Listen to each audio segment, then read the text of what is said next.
नमस्कार, ESPN 9 news में आपका स्वागत है। मैं हूं आपके साथ दिनेश कुमार। देश की राजनीति में 2024 के लोकसभा चुनाव में जो सियासी हाहाकार मचा है वो इसलिए मचा हुआ है क्योंकि किसी भी राजनीतिक पार्टी को संपूर्ण बहुमत प्राप्त न होने के कारण अब जोड़ तोड़ की सरकार बनानी पड़ रही है। भाजपा को विशेष तौर पर यह झटका इसलिए लगा है क्योंकि 400 सीटें जीतने का दावा कर रहे भारतीय जनता पार्टी के दिग्गज नेता एक दूसरे के सामने पस्त होते हुए नजर आए।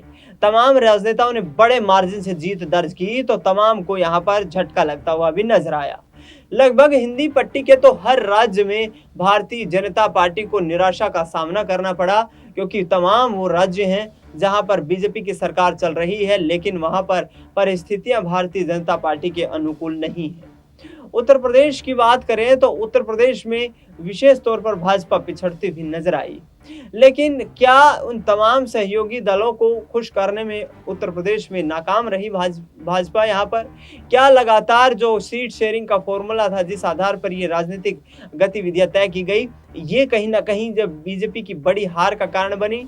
और क्या यहाँ पर एनडीए में शामिल घटक दल जो कि एक एक करके छिटकने लगे और राजा भैया जैसे लोगों ने यहाँ पर अखिलेश यादव को समर्थन देकर अंतिम वक्त पर उत्तर प्रदेश की राजनीतिक फिजाएं बदल दी, वो क्या बीजेपी को यहाँ पर झटका देने वाला रहा?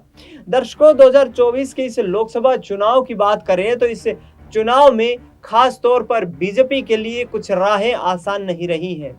संविधान को बचाने का एक ऐसा ब्रह्मास्त्र लेकर के राहुल गांधी और तेजस्वी यादव समेत अखिलेश यादव जैसे नेता निकले, जिन्होंने कहीं ना कहीं देश के दलित वोट बैंक और मुस्लिम वोट बैंक को अन्य विपक्षी दलों की तरफ डाइवर्ट करने का काम किया।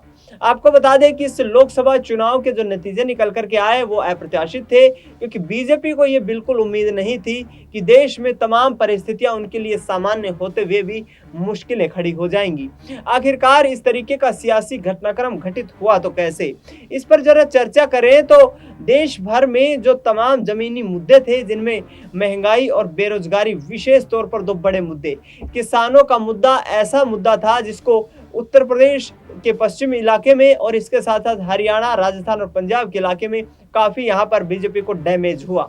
इस नुकसान की भरपाई करने की कोशिश दक्षिण भारत से की गई, लेकिन दक्षिण भारत का किला भी बीजेपी के लिए उतना मजबूत नहीं रहा है जिस आधार पर वो सरकार बनाने की सूरत में आ पाए। लिहाजा उत्तर भारत के ही तमाम राज्यों में मिली जीत को लेकर बीजेपी संतुष्ट होती हुई नजर आ रही है।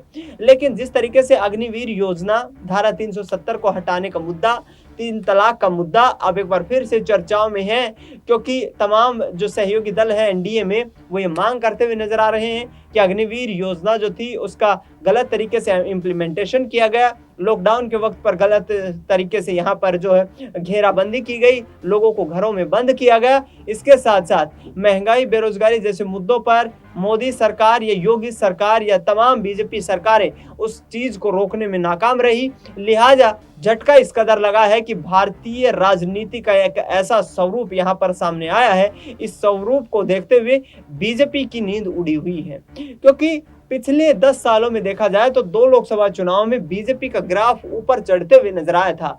ऐसे में अब बीजेपी के अंदर जो डाउनफॉल शुरू हुआ है वो कहीं ना कहीं तमाम नेताओं की नींद उड़ा देने वाला है। यहाँ पर चिंतन मंथन का दौर जारी है। इस बीच तमाम राज्यों के दिग्गज नेताओं को यहाँ केंद्रीय कैबिनेट में शामिल करने की भी जद्दोजहद की गई है।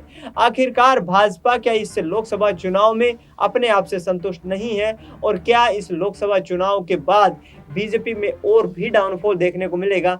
इसका एक बड़ा संकेत यहाँ पर मिल गया है। फिलहाल इस खबर में इतना ही। देश दुनिया की तमाम बड़ी खबरों के लिए आप देखते रहिए एसपीएन 9 न्यूज।